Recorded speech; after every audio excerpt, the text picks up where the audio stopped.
GO dairy ఆవిష్కరణలో CM KCR మాట్లాడుతూ ఒకసారి live చూద్దాం. గడబడి గట్టిగా చేస్తే పట్టుకపోయి పీడీ యాక్టివేట్ లోపలేస్తారు. ఎట్లా చేయాలా? వాళ్ళ చేతికి దొరకద్దు, ఉద్యమం చల్లగా ఉండద్దు, బహుముఖంగా ఉద్యమాన్ని విస్తరించాలని చెప్పి ప్రొఫెసర్ కోదండరామ్ గారు ఒకరోజు నేను కూర్చున్నప్పుడు మాట్లాడి విద్యావంతుల వేదికను ప్రారంభించారు. ఆ విద్యావంతుల వేదిక రూపంలో కూడా ఉధృతంగా ఉద్యమాన్ని ముందుకు తీసుకొని పోయినాం. ఎన్ని సభలు, అసలు విద్యావంతుల వేదిక సభ జరిగితే కోదండరామ్ గారు పోతే పోయిన వాళ్ళు సినిమా యాక్టర్లు కాదు, లేకపోతే ఎవరో పెద్ద వేరే దేశం కలిసిన గెస్టులు గారు. ఒక్కొక్క దగ్గర 5,000 6,000 మందితో హాల్ తీసుకుంటే హాల్ కిక్కిరిసి అసలు పట్టణంత జనం. ఇట్లా బహుముఖంగా విస్తరించి బహుముఖ వ్యూహాలతోని వ్యాప్తి చేసుకుంటూ వివిధ రకాలుగా ఉన్న వాళ్ళమందరం మళ్ళీ ఒకే చిత్రం కింద తెలంగాణ జేఏసీ ఏర్పడి ప్రజల ఐక్యతకు ఒక గరిమనాభిలాగా జేఏసీ ఏర్పాటు చేసుకొని పురోగమించడం. దేశ రాజకీయ వ్యవస్థకు ఒక సందేశం చాలా స్పష్టంగా పోయింది. ఏదైనా ఆగిపోతుంది కానీ తెలంగాణ ఉద్యమం ఆగిపోతుంది భయ్, అదేదో ఇచ్చేస్తే పొగిడావుతుంది అనేటువంటి మాట ప్రతి ఒక్కరు కన్విన్స్ అయిపోయింది. అల్టిమేట్గా మనందరి కృషి దేశ రాజకీయ వ్యవస్థను మెప్పించగలిగినాం, ఒప్పించగలిగినాం.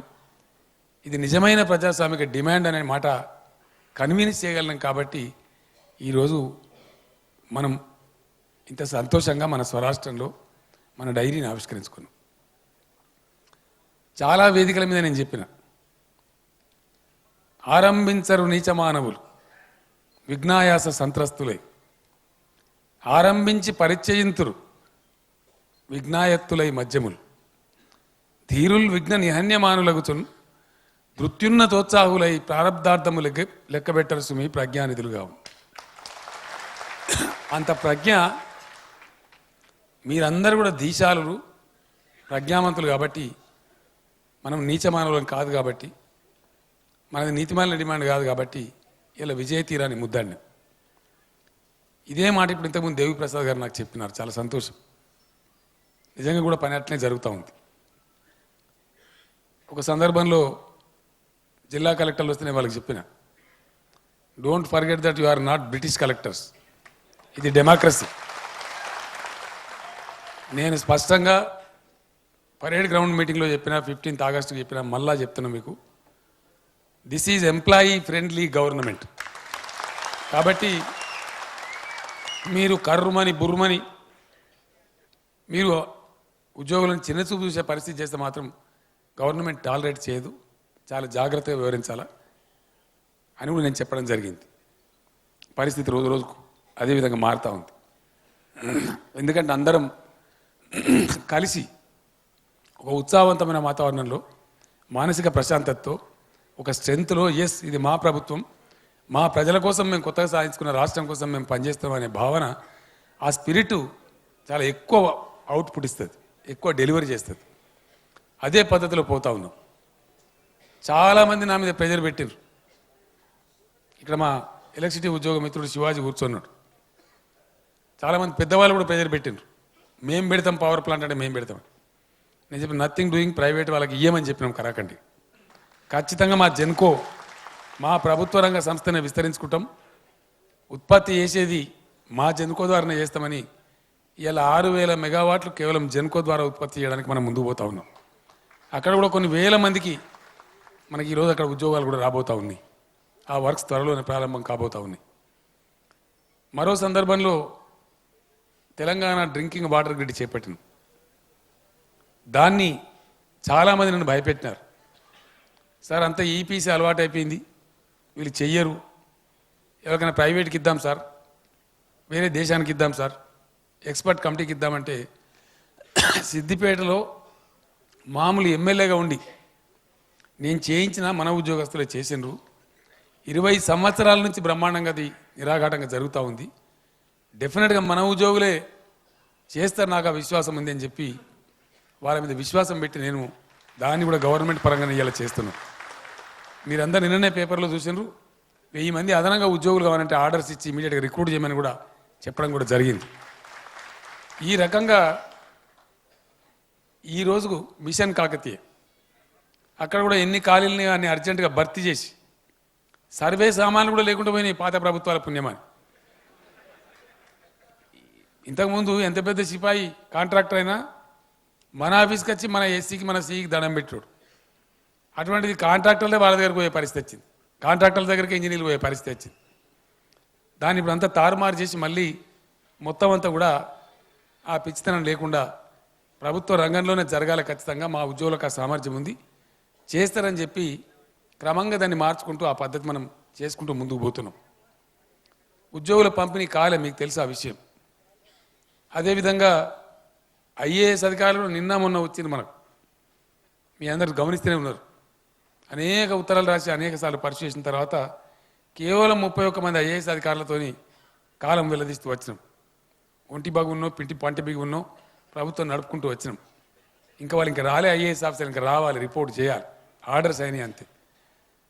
నేను చాలాసార్లు మన చీఫ్ సెక్రటరీతో అన్నా, ఈ కమల్నాథానికి ఏమైందా నాకు అర్థం కాదు, ఐఏఎస్ అంటే అది ఢిల్లీ ముచ్చట, కానీ ఈయనకేం బీమారినది, ఈయన చేయొచ్చు కదా ఇక్కడ అంటే, అది చూసుకొని ఈయన చేస్తాడు సార్ అని అంటాడు. అది కూడా కాలే. అయితే ఏమైందంటే లెక్కలు తేలుతాయి, ఉండేటోడేవాడు పోయేటోడేవాడు ఎవరిని వదిలించుకోవాలా మొత్తం అని లెక్కలు తేలుతాయి. కార్పొరేషన్ కూడా వంచలే, ఇంకా దానికి శీలా బీడే కమిటీ అనేది ఆమె వడికిందే వడుకుతుంది ఆమె కూడా. ఒకసారి పంపకం అనేది అయిపోతే క్లారిటీ వస్తే ఓ 1,00,000 మందినో 1,10,000 మందినో ఎంతమంది రిక్రూట్ చేయాలనో ఒక తేలుతుంది లెక్క మనకు.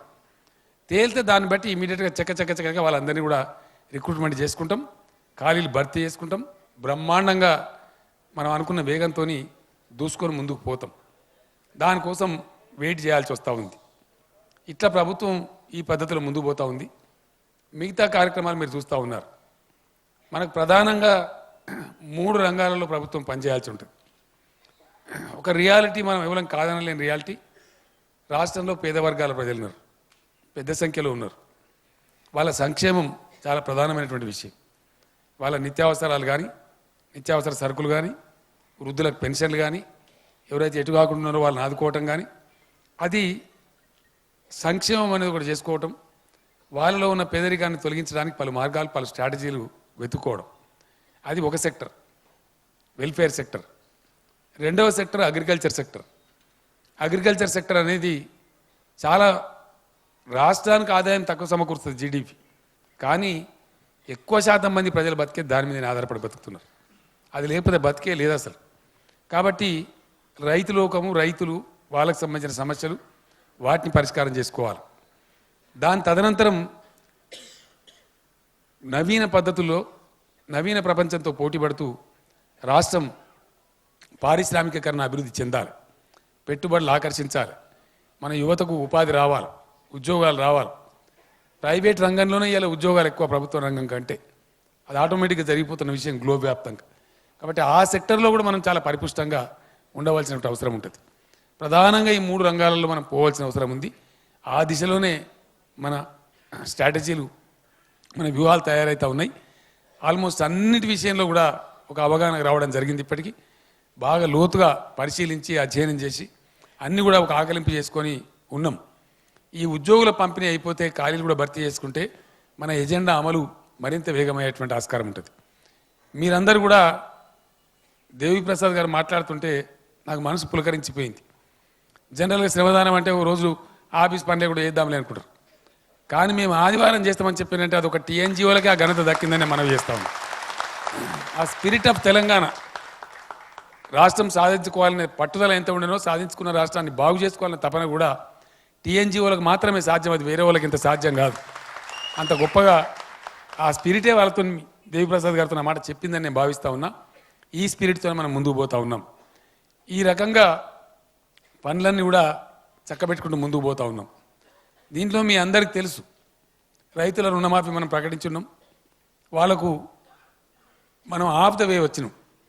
ఆ పెట్టిన బడ్జెట్ ఏదైతుందో మనం పెట్టింది కాదు, మనం పగ్గాలు తీసుకునే నాటికే చాలా కాలం గడిచిపోయింది. బడ్జెట్ ప్రతిపాదించబడ్డది, కొంత ఖర్చు జరిగిపోయింది.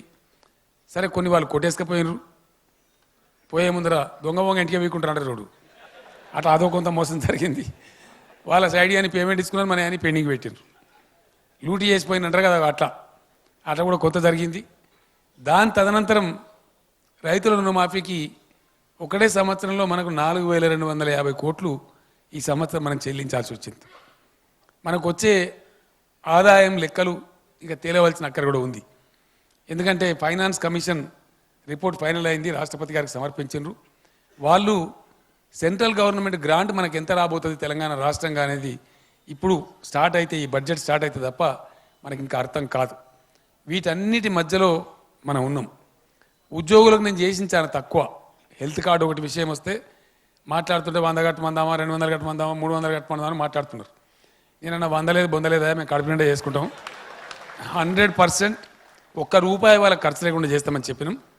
అది ల్యాండ్ అవుతుంది ఆ స్కీమ్. మనోళ్ళు కూడా కొందరు ఊకనే తొందరపడతారు. ఇక కొన్ని పేపర్లకు మన మీద ప్రేమ కూడా ఎక్కున్నది బాగా. వాళ్ళకి అందరికీ ఎక్కువ వాళ్ళు రాస్తుంటారు. ఒక స్కీమ్ కొత్తది తెస్తే అది ల్యాండ్ అయ్యేటప్పుడు కొంచెం ఇబ్బందులు ఉంటాయి. మొత్తం ఫైనల్ ల్యాండ్ అయ్యేటప్పుడు టీచింగ్ ప్రాబ్లమ్స్ అంటారు దాన్ని. ఆ టీచింగ్ ప్రాబ్లమ్స్ తీసేసుకుంటూ దాన్ని పర్ఫెక్ట్గా ల్యాండ్ చేసేసుకుంటూ కమ్యూనికేషన్ గ్యాప్ వల్ల కొన్ని కార్పొరేట్ ఆసుపత్రులు అక్కడక్కడ దాన్ని స్వీకరించడం లేదు. మొన్ననే పిలిచి కూడా చెప్పడం జరిగింది. దానికి ఆదేశాలు ఇచ్చినాం. అంతటా కూడా సమానంగా బాజాప్తా హెల్త్ కార్డు అనేది ఎంప్లాయీస్ది దేశంలో ఆదర్శంగా ఉండాలని నేను దాన్ని పెట్టించిన. తెలంగాణ ఉద్యోగులకు గర్వకారణంగా ఉండాలి, చెప్పుకునే విధంగా ఉండాలి. వాళ్ళకు కానీ వాళ్ళ కుటుంబ సభ్యులకు కానీ ఎలాంటి ఇబ్బంది లేకుండా ఉండాలన్న ఉద్దేశంతో పెట్టించుకున్నాం. కాబట్టి దాన్ని పక్కాగా అమలు చేయిస్తాం, దానిలో అనుమానం అక్కర్లేదు. అది గవర్నమెంట్ పెట్ స్కీమ్ అని కూడా నేను మనవి చేస్తూ ఉన్నా. వ్యక్తిగతంగా కేసీఆర్కి అది పెట్ స్కీము, అది పకడ్బందీగా అమలవుతుంది. దానిలో చిన్న చిన్న సమస్యలు ఉంటే దాన్ని అధిగమించేస్తాం, అది పెద్ద సమస్య కాదు. రెండవది 42 రోజుల సమ్మెకాలం టైం ఏదైతే ఉందో అది కోర్టుకు లింక్ అయి ఉంది. నేను చీఫ్ సెక్రటరీతో చాలాసార్లు మాట్లాడినా. అది మా కమిట్మెంట్ ఉంది, ఖచ్చితంగా దాన్ని చేయాల్సి ఉంటుందని చెప్తే చేసేద్దాం సార్ తప్పకుండా, చిన్న కోర్టు లింక్ ఒకటి ఉంది, అది క్లియర్ చేసేసుకొని మనం చేసేసుకుందాం, దానికి ఇష్యూ ఏం లేదు, మీరు క్లియర్గా మాకు ఆర్డర్ ఇచ్చింది కదా, దాని ప్రాబ్లమే లేదని కూడా చెప్పడం జరిగింది. అది కూడా క్లియర్ అయిపోతుంది, దాంట్లో ఎటువంటి ఇబ్బంది కూడా ఉండదు. తెలంగాణ ఇంక్రిమెంట్ అయితే మనం అమలు చేసుకున్నాం అనుకున్న ప్రకారంగా, ఆ ప్రకారంగా నేను ముందుకు పోతాం. ఇప్పుడు వచ్చింది పిఆర్సీకి సంబంధించి నిర్ణయం జరగాల. దేవిప్రసాద్ గారు నాకు ఇంచుమించు వారానికి 2 సార్లు చెప్తూనే ఉన్నాడు, కలిసినప్పుడల్లా అన్న పిఆర్సీ అని. నిన్న అనుకుంటే బహుశా నిన్న లిఫ్ట్ దిగుతుంటే కూడా చెప్తానే ఉన్నాడు. చెప్తుంటే చెప్పిన దేవి ఇదంతా ప్రాబ్లం ఉంది, ప్రకటన చేసుకోవచ్చు, ఎప్పటి నుంచి ఏ టైం నుంచి దాన్ని ఇవ్వాలి ఏందనేది కూర్చొని మాట్లాడదాం. ఫైనల్ అయింది. చాలామంది ముఖ్యమంత్రి చేయని పని నేను చేసిన. స్వామి కూడా బయటపడ్డాడు కానీ నేను పడదలుచుకోలేదు. ఎందుకంటే స్వామి గారు కౌన్సిల్ చైర్మన్, ఆయన గట్టిగా నువ్వు ఇది చేయాలని చెప్తే నాకు అది ఏమైతే తెలుసా, అది ఆదేశం లాగా అవుతుంది. అది కౌన్సిల్ చైర్మన్ కాబట్టి డైరెక్షన్ అవుతుంది, కోర్టు డైరెక్షన్ ఇచ్చినట్టు. ఆయన నేను వెనక సూడరబట్టి గుంజుతుంటే కూడా మాట్లాడుతూనే ఉన్నాడు. మా కోదండరామ్ సార్ కూడా నవ్వుతూనే ఉన్నాడు, స్వామి కూడా దంచుతున్నాడు అని చెప్పి. అంటే మీ మధ్యకు వచ్చే వరకు ఆయనకు ఒళ్ళు పులకిరెచ్చిపోయి 35 సంవత్సరాల అనుబంధం కాబట్టి నేను కౌన్సిల్ చైర్మన్ అనే మాట కూడా, కౌన్సిల్ చైర్మన్ అంటే అసెంబ్లీ స్పీకర్ కంటే కూడా పెద్ద ప్రోటోకాల్ ఆయనది. ఇంకా అది పెద్దల సభ. ఫస్ట్ కౌన్సిల్ ప్రోటోకాల్ మర్యాద పాటించాల్సి వస్తే ఫస్ట్ కౌన్సిల్ చైర్మన్ ఉంటాడు, దాని తర్వాతనే అసెంబ్లీ స్పీకర్ ఉంటాడు. అంటే స్వామిగౌడ్ గారు అసెంబ్లీ స్పీకర్ కంటే కూడా పెద్ద మనిషి, ఆశామాష మనిషి కాదు. మీది కూడా మునిపోలే సామాన్య అంటే నడవదు. మరి నేను ఇట్లా మాట్లాడుతున్నా కానీ కౌన్సిల్కి పోతే సార్ తమరు ఎట్లా చెప్తారు సార్ అంటారు. నేను కూడా స్వామిగౌడ్ గారిని తమరు ఎట్లా చెప్తారు సార్ అంటే నవ్వుతూ ఉంటాడు కుర్చీ మీద నుంచే. అవి ఈ విధంగా జరుగుతూ ఉంటుంది. కలిసి పని చేసినాం కాబట్టి ఆ ఇంటిమసీ ఉంటుంది, న్యాచురల్గా ఆ ప్రేమ ఉంటుంది, ఆ ఇంటిమసీ ఉంటుంది, ఆ సాన్నిధ్యం ఉంటుంది. అది మనందరి అదృష్టం. పోతే నిమ్స్ హాస్పిటల్ని నేను పోయేటోని, బతికుండి ఇలా నవ్వులు మనం పంచుకునే భాగ్యం ఉంది కాబట్టి రాష్ట్రం తెచ్చుకున్నాం. అందరం కలిసి ఇలా సంతోషంగా మంచిగా ముందుకు పోతున్నాం. సో ఆ రకంగా దేవుడు మన మాటల సత్యం ఉండే. దేనికైనా ఆత్మవిశ్వాసం కావాలి చెప్పడానికి. నేను ఢిల్లీకి పోతున్నా, పోయిన తాపనే పోయి నిలుండి వచ్చిన మళ్ళీ ఎందుకు పోతున్నావు విలేకరు అడిగాడు. నేను చెప్పిన ఆంధ్రప్రదేశ్ నుంచి పోతున్నా, తెలంగాణ రాష్ట్రంలో అడుగు పెడతా అని చెప్పాను. భగవంతుడు మన్నించిండు, తెలంగాణ ప్రజల కోరిక నెరవేరింది. పక్కాగా నేను అనుకున్నట్టే ఆంధ్రప్రదేశ్కి వెళ్ళి పోయినా బిల్లు పాస్ అయినాక తెలంగాణ రాష్ట్రంలో అడుగుపెట్టిన ఇప్పుడు కూడా మంచి అవకాశాలు ఉన్నాయి మనకు. ఇంతకు ముందే సాయంత్రం పూట అడ్వకేట్ జనరల్ గారు వచ్చారు, మాట్లాడితే పైగా ఫ్యామిలీస్ అని ఉంటే మీ అందరికి తెలుసు. పైగా ఫ్యామిలీస్ ఒక 8 ఫ్యామిలీసు, వాళ్ళు చాలా పెద్దవాళ్ళు గతంలో నిజాం పాలనలో. వాళ్ళ ఆస్తులు చాలా విలువైనటువంటి లక్షల కోట్ల రూపాయల విలువైనటువంటి ఆస్తుల్ని అవన్నీ ఇనాం అబాలిషన్ జాగీర్దార్ అబాలిషన్ తర్వాత గవర్నమెంట్కి వచ్చినాయి. కానీ కొంతమంది కొన్ని లీగల్ లిటిగేషన్లు పెట్టి దాన్ని అడ్జేస్తూ ఉన్నారు. వాళ్ళు కూడా ఈ మధ్య నాకు కలిసిండ్రు.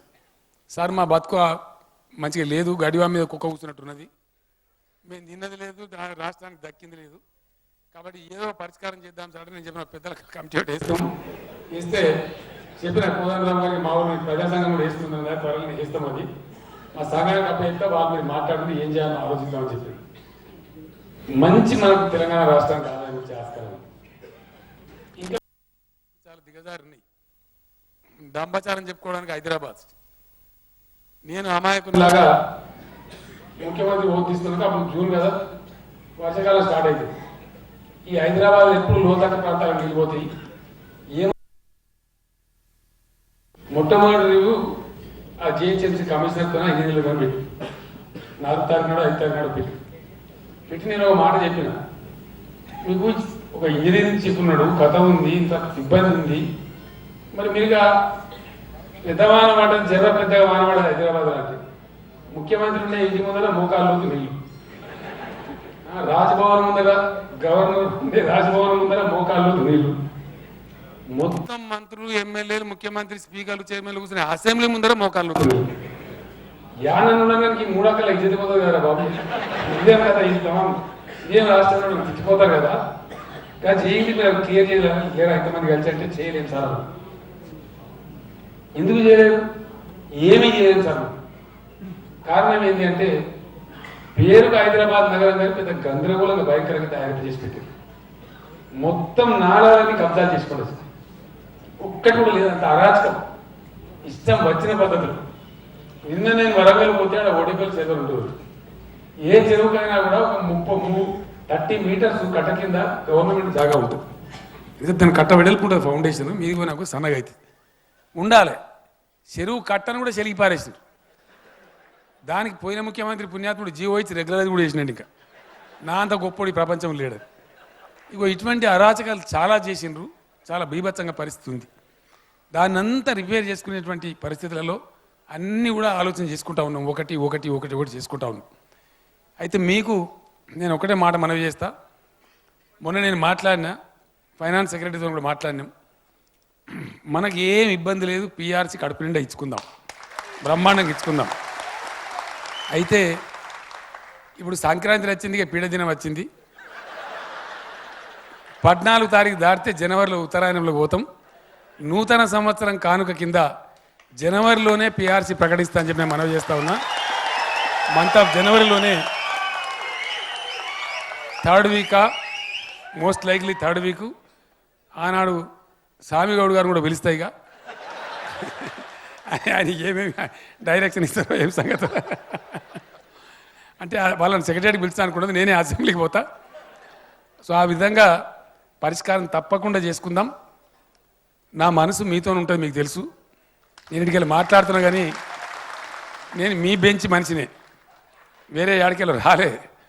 కాబట్టి నాకు భగవంతుడు ఎంత అవకాశం ఇస్తాడో మ్యాక్సిమం ఇవ్వడానికి ప్రయత్నం చేస్తాను. నేను మీకు హామీ ఇస్తా ఉన్నా. 100% మీరు సంతోషపడే విధంగానే దాన్ని చేసుకుందాం.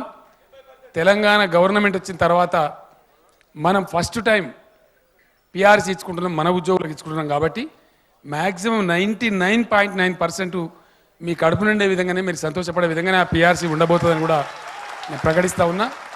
తప్పకుండా దాన్ని చేస్తాం. ఈ లోపల లెక్కలను తీసిపెట్టమని చెప్తా, దేవిప్రసాద్ గారితో చర్చలు మొదలుపెట్టమని చెప్తా, ఫైనాన్స్ సెక్రటరీ గారికి, చీఫ్ సెక్రటరీ గారికి అందరికి చెప్పేస్తాను. రేపే ఆదేశం ఇస్తాం. 3rd వీక్ ఆఫ్ జనవరిలో గ్యారంటీగా మనం పిఆర్సీ ప్రకటించుకుందామని కూడా మరొకసారి మనవి చేస్తూ ఉన్నాం. తర్వాత ఇండ్ల గురించి మనం ఈడ రాజీవ్ సగృహాన్ని కట్టిండ్రు. అందులోకి ఎవడు పోయిన వాళ్ళు లేడు, వచ్చిన వాళ్ళు లేడు. సర్కారు అన్యాయంగా ఏడాది 270 కోట్ల మిత్తి కడతా ఉంది. ఒక అట్లా నడిచింది ఆ గవర్నమెంట్, పోయిన గవర్నమెంట్ వాళ్ళది ఏం పోయి ఉన్నది. సో ఆ విధంగా అనవసరమైన భారం మన మీద పడతా ఉంది. నేను మీకు ఒకటే హామీ ఇస్తా ఉన్నా, మీరు రెండు కలిపి తీసుకుంటారా, ఒక్కొక్కటి కలిపి తీసుకుంటారా, నో ప్రాఫిట్ నో లాస్. ఎంత ఖర్చు అయిందో ఎంత గట్టిందో అంతకే మన ఉద్యోగులకు అలాట్ చేసుకుందాం. దాంతో దేవిప్రసాద్ గారు నేను కోరుతున్నా, మీరు ఒక కమిటీ వేయించేసి దాన్ని ఎగ్జామిన్ చేయించండి, దరఖాస్తులు కలెక్ట్ చేయడం మొదలుపెట్టండి. ఎంతమంది మనోళ్ళు ఉన్నారో చూసి వాళ్ళ సైట్ ఇన్స్పెక్షన్ కూడా చేయిద్దాం, వాళ్ళని సెలెక్ట్ చేసుకోమందాం. ఆ ప్రకారంగా మంచిగా వాస్తు కూడా అనుకూలంగా ఉండేట్టు చూసుకొని రెండు కలుపుకుందామా, మూడు కలుపుకుందామా, వారి వారి శక్తిని బట్టి టు ది కాస్ట్ ఎంతకైతే కట్టినరో ఆ లెక్కలు ప్రభుత్వంలో ఉంటాయి. అది ప్రసాద్ అప్పచెప్తాను, దేవికి అప్పచెప్తా. చూసి ఎంతకు నిర్మాణం అయిందో గంతకు మీకు అప్పగిచ్చేస్తే మీకు ఒక వసతి వస్తుంది. రెండవది ప్రభుత్వానికి ఆ వడ్డీ కట్టే భారం కూడా తప్పుతుంది, ఆ పంచాయతీ కూడా లేకుండా అయిపోతుంది. కాబట్టి అది కూడా నేను చేపిస్తాను. ఉద్యోగస్తులకు ఎవరికైనా ఇబ్బంది ఉంటే నేనే పర్సనల్గా పిలిచి బ్యాంకర్స్కు చెప్పి మీకు లోన్ వసతి కూడా ఏర్పాటు చేయిస్తా అని చెప్పి మనం చేస్తా ఉన్నా. ఆ ప్రకారంగా మనం చేసుకుందాం. మీ అందరితో నేను కోరేది ఒకటే, మీకు ఎక్కడైనా ఇబ్బంది వస్తే మీరు దేవికి రిపోర్ట్ చేయండి, స్వామి గౌడ్ గారికి రిపోర్ట్ చేయండి, శ్రీనివాస్ గౌడ్ గారికి రిపోర్ట్ చేయండి. సమస్యను పరిష్కారం చేసుకుందాం. డైరెక్టర్ నాకే చేయండి, కలిసి ఇబ్బంది ఏం లేదు. మనం పరిష్కారం చేసుకుంటూ ముందుకు పోవాలి. ప్రభుత్వంతో ఘర్షణ వైఖరి పెట్టుకుంటాం అనే పద్ధతి వస్తే మన ఇవ్వడం కూడా మంచిది కాదు, అది సంతోషదాయకమైనది కాదు, బయటికి కూడా మనకు మెసేజ్ బాగా పోదు. కాబట్టి ఎప్పుడు ఏ సమస్య వచ్చినా ఇమీడియట్గా తెలియజేస్తే ఇంకో 2 సార్లు మనం మీటింగ్ పెట్టుకునే అక్కర్నది. ప్రైవేట్గా పెట్టుకుందాం. గవర్నమెంట్ అంటే గ్యాస్ ఎక్కువ ఉంటుంది, ప్రైవేట్గా మన లోటస్ పాండ్లో ఇంతకుముందు ఎట్లయితే కలుసుకున్నామో అదే పద్ధతిలో మనం కలుసుకుందాం. కలుసుకొని అసలు మనకి ఎన్ని క్యాడర్లు ఉండాలి, ఆ కమల్నాథన్ కూడా ఇప్పుడు ఫైనల్ చేయబోతాడు. అసలు మనకు జోనల్ సిస్టమ్ ఉండన్నా వద్దా, ఉంటే లాభమా లేకపోతే లాభమా, అది నిర్ణయించాల్సింది మీరు. ఎట్లా ఉంటే మన ఉద్యోగస్తులకు కన్వీనియంట్ ఉంటుంది. కొంతమంది ఏమో మన డిస్ట్రిక్ట్ క్యాడర్, స్టేట్ క్యాడర్ 2 క్యాడర్లు పెట్టుకుందాం సార్, ఎక్కువ వద్దని చెప్పి కొంతమంది చెప్తా ఉన్నారు, కొంతమంది ఇంకో రకంగా చెప్తా ఉన్నారు. అట్లా మల్టిపుల్ కాకుండా ఉన్న ఉద్యోగ సంఘాలను ఒక చోట కూర్చొని మన ఉద్యోగస్తులకు ఏది లాభదాయకమో ఏది శ్రేయస్కరమో దాన్నే చేద్దామని చెప్పి నేను మనవి చేస్తా ఉన్నా. ఇంకో మాట కూడా నేను చాలా సీరియస్గా ఆదేశం ఇవ్వడం జరిగింది, ఖచ్చితంగా దాన్ని ఇంప్లిమెంట్ కూడా చేయమని చెప్పడం జరిగింది. ఉద్యోగస్తులు గతంలో నేను ట్రాన్స్పోర్ట్ మినిస్టర్ ఉన్నప్పుడు ఒక అమ్మాయి పాప ఆమె ఆర్టీఓగా పనిచేసింది, చాలా బాగా పనిచేసింది. ఒక డ్రైవ్ పెడితే ఆ డ్రైవ్లో అద్భుతంగా పనిచేసింది. రాత్రి ఎప్పుడో నేను 9:45కి ఫోన్ చేస్తే నేను ఇంకా రోడ్డు మీద ఉన్నా సార్ అని చెప్పింది. ఎందుకమ్మా నువ్వు అంతా లారీలు వాళ్ళంతా మంచిగా ఉండదు, రప్పుకుంటారు, ఇంక వెళ్ళిపోవచ్చు కదా అంటే నాకు పోలీసులు ఇచ్చింది సార్ మా ఎస్పీ గారు, భయం వెళ్ళండి, ఎందుకైనా మంచిది రాత్రిపూట పోకని చెప్పి నేను బాగా ఆమెను అప్రిషియేట్ చేశాను. ఇంత స్పిరిట్ పత్తును పనిచేస్తున్నావు, నీకు వ్యక్తిగత సమస్య ఉంటే నాకు చెప్పమ్మా ఎప్పుడన్నా వచ్చి యాజ్ ఎ మినిస్టర్ నీకు ఏదైనా చేసే సాయం చేస్తా అని చెప్పిన నేను. ఆమె పాపం ఒక రోజు వచ్చింది, భర్తను కూడా తీసుకొని వచ్చింది. ఆమె చెప్పింది ఏంటంటే సార్ నాకు ఒక చిన్న సాయం కోరొచ్చినట్టే, ఏందమ్మా అంటే నేను నా భర్త వేరే చోట్ల పనిచేయబట్టి 17 ఏళ్ళు అయ్యాయి సార్, మేము పిల్లలు తెల్లరైపోయారు, నేను తెల్లరైపోయినంత ఆగమాగం ఉంది, జర మా భర్తను నా దగ్గర ట్రాన్స్ఫర్ చేయించారని చెప్పింది. నేనున్న ఏరియా నేను ఇంకో మంత్రిని మళ్ళీ నేను బతిమాలది ఎందుకమ్మా, నిన్నే మీ భర్తను అక్కడికి చేస్తాను నేను. మళ్ళీ ఇంకో పైన ఎందుకు, ఇక మనమే చేసుకోవచ్చు కదా, ఈ కలం నా చేతుల్లో కదా నేను చేసేస్తాను అంటే అది విజయవాడ చేసుడు విజయవాడకి చేయాలి. అమ్మో మమ్మల్ని విజయవాడకి వేస్తారా సార్ అని, ఎందుకేమ్మా ఏరేమో నాకు అర్థం కదా, నేను వేస్తా అని చెప్పి తీసుకొని తెల్లారి ఆర్డర్ ఇచ్చామని విజయవాడకి ట్రాన్స్ఫర్ చేస్తే బాగా పాపం సంతోషపడ్డారు. అందుకే నేను ఏం చెప్పానంటే వైఫ్ అండ్ హస్బెండ్ కనుక సర్వీస్లో ఉంటే 100% వాళ్ళని ఒకటే చోట పోస్టింగ్ చేయమని చెప్పి ఆ బాధ ఉండొద్దని చెప్పి ఆ ఉత్తర్వులు జారీ చేసినాం. నేను చెప్పిన సిఎస్కి చెప్పినది మంచిదైనా సరే మంచిది కాబట్టి చెడగా ఏముంటుంది నాకు అర్థం కాదు, ఏం చెడగా ఉంటుంది, ఇంటికి మంచిగా సంతోషంగా పోతాడు, పిల్లలు ఎట్లున్నారో భార్య ఎక్కడున్నదో ఈయన ఎక్కడ రంది ఉండదు మనిషికి, గంట సేపు ఎక్కువ పని చేస్తాడా నీకు పని ఎక్కువ వెళ్తుందని చెప్పిన నేను. అంతే కదా, వైఫ్ అయినా ఎక్కువ పని చేస్తే వాళ్ళకు రంది లేకుండా అయిపోయింది కదా. ఒక్కడు ఉంటుంటే పిల్లల బాధ లేదు, ఇంకో బాధ లేదు, కుటుంబం అంతా ఒక్కడ కలిసి ఉంటారు, మంచిగా అన్ని రకాలుగా మానసికంగా మంచిగా ఉంటుంది. కాబట్టి తెలంగాణ రాష్ట్రంలో ఇదే కానూను అదే చేయమని చెప్పి నేను ఆ ప్రకారంగా వైఫ్ అండ్ హస్బెండ్ మీకైనా సమస్య ఉంటే చెప్పండి, దేవి దృష్టికి తీసుకురండి, ఇమీడియట్గా వాళ్ళకి నెక్స్ట్ డేనే ఆర్డర్ ఇప్పించి ఒక చోటకే పోస్టింగ్ వచ్చేటట్టు ఇద్దరు కన్వీన్స్ ఉంటట్టు కూడా చేయమని నేను చెప్పిన అన్ని డిపార్ట్మెంట్లకు చెప్పిన మీది, ఒక మన ఎన్జిఓల కోసమే కాదు, all departments will follow this rule only. అది మంచి కూడా ఉంటుంది కాబట్టి అది కూడా ఈ విధంగా ముందుకు పోదాం. మనం రాబోయే రోజులలో సపోజ్ చెప్తున్నా, నేను చెప్పే పైగా ఆస్తులు ఇంకో ఆస్తులో కలిసి వచ్చింది అనుకోండి, సంతోషంలో ఇంకో ఇంక్రిమెంట్ కూడా ఇప్పిస్తా అని చెప్పి నేను మనవి చేస్తా ఉన్నాను. బాగా కలిసిరాని ఆ కబ్జాలో ఉన్న భూములని బయటపడని మా తెలంగాణ మా ఆస్తులు మాకు రానని ఇంటికి పోయినాక దేవుని దండం పెట్టుండ్రి. మన కోరిక మన్నిస్తే ఇంకో స్పెషల్ ఇంక్రిమెంట్ కూడా ఇస్తా అని చెప్పి మనం చేస్తూ ఉన్నాం. ఎందుకంటే ఆదాయం వస్తే పైసలు వస్తే సపోజ్ అదృష్టం మంచిగా ఉండి 50,000 కోట్లు 1,00,000 కోట్లు వచ్చిందనుకో కేసీఆర్ ఒకటి తింటాడు. మంచిగా ఉద్యోగస్తులు సంతోషంగా ఉండాలి, ప్రజలు సంతోషంగా ఉండాలి, సంక్షేమం జరగాలి, అన్ని రకాలుగా అందరం బాగా ముందుకు పోతాం, బాగా చేసుకుంటూ ముందుకు పోతాం. ఒకటి నాకు చాలా సంతోషంగా ఉంది, మన మంత్రులంటే నాకు గర్వకారణం కూడా ఉంది. నేను చెప్పిన ఉద్యమంలో ఉద్యోగస్తులు కానీ ఇతరులు కానీ చాలా కష్టపడి పనిచేసిండ్రు. మనం కడుపు కట్టుకొని నోరు కట్టుకొని పనిచేయాలి. 100% నాన్ కరప్ట్ గవర్నమెంట్ ఉండాలని చెప్పిన. ఈ రోజు వరకు మంత్రివర్గం ఎవడో పనికిమాలినోడు ఏదో మాట్లాడినా ముఖ్యమంత్రి మీద కానీ మంత్రి మీద కానీ ఈ రోజు వరకు ఎవడి టేలేట్ చూపించే పరిస్థితి లేకుండా నిటారుగా నిలబడి పనిచేస్తూ ఉన్నాం. ప్రధానమంత్రి దగ్గర ఉండేటువంటి రిపోర్ట్స్ ఉంటాయి వాళ్ళ దగ్గర, వాళ్ళు కూడా చెప్తాను. మొన్న నాకు మన గవర్నర్ గారు కూడా చెప్పిండ్రు, అద్భుతంగా పోతుందండి, బాగా చేస్తుందని చెప్పిండ్రు. ఈ మధ్య సిపిఐ పార్టీలు పాపం వాళ్ళ పని మీద వచ్చి నాకు కలిసిండ్రు. అన్న ఒకటి మాత్రం మెచ్చుకోవాలనే, మీరు 100% నాన్ కరప్ట్ గవర్నమెంట్ అనిపించిండ్రు, వీఆర్ వెరీ హ్యాపీ అని చెప్పి మాట్లాడింది.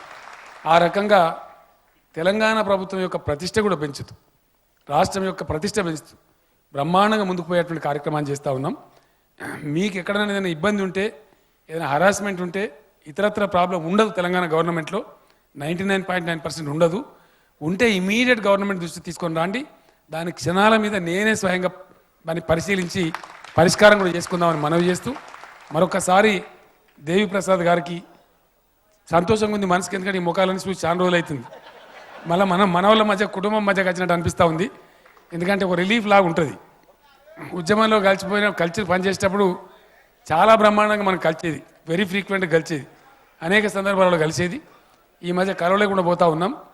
మనం మళ్ళొకసారి ఏదైనా సందర్భంలో అందరినీ కలుసుకునే కార్యక్రమం కూడా చేసుకుందాం. ఆ రాజీవ్ గృహకల్ప సందర్భంలో బ్రహ్మాండం కలుసుకుందాం, అందరం కూడా ఒక మేళాలాగా పెట్టుకుందాం. ఆ ప్రకారంగా కలుసుకుందామని తెలియజేస్తూ ఈ డైరీ ఇనాగ్రేట్ చేసే అవకాశాన్ని నాకు ఇచ్చి మిమ్మల్ని అందరినీ ఒకసారి మళ్ళీ కడుపు నిండా చూసుకునేటువంటి అవకాశం కల్పించినటువంటి మిత్రులు దేవిప్రసాద్ గారికి, రవీందర్ రెడ్డి గారికి, కార్యవర్గానికి అందరికీ కూడా ధన్యవాదాలు తెలియజేస్తూ నేను సెలవు తీసుకుంటా ఉన్నా. జై తెలంగాణ.